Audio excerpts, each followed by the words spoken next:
You're a misogynist, I'm a misogynist, we're all misogynists. At least that's the label that's thrown out when you try to say that female heroines are not as interesting and as cool as they used to be. And it's not because of the fact that they're female though that makes them suck so bad. It's because of the fact that they don't actually have anything to their character. They're not really human, but rather perfected androids that seemingly can do everything. If you pay attention to how heroines are made in today's time, the consistent message is always that they are good themselves and that they just have to accept their innate power in order to overcome their challenges. The problem, of course, with this type of concept is that after a while of seeing it repeatedly, it gets tiring. There's nothing new, there's nothing changing. So why bother even going to go see it?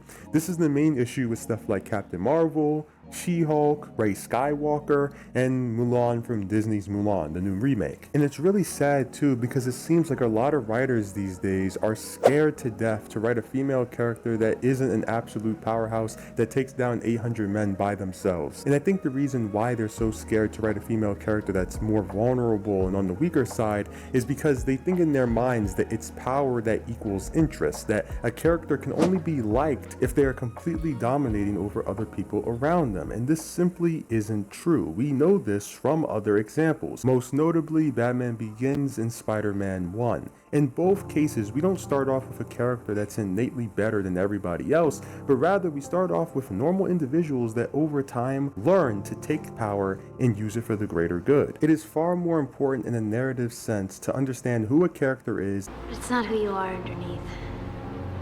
It's what you do that defines you. This guy, Flash Thompson, he probably deserved what happened. But just because you can beat him up doesn't give you the right to. Remember, with great power comes great responsibility. And why what they do is important to them than it is to actually see them use powers or any special gadgets. A lot of writers these days simply don't understand this, and they end up making characters that are unrelatable, inhuman, and basically completely devoided of all things that make characters interesting. Which is why I believe strongly that you don't actually hate women, you just hate bad writing. I'm Moonlight F, and as always guys, I'm just looking out for you. Check the mic and make sure it sound right, boys.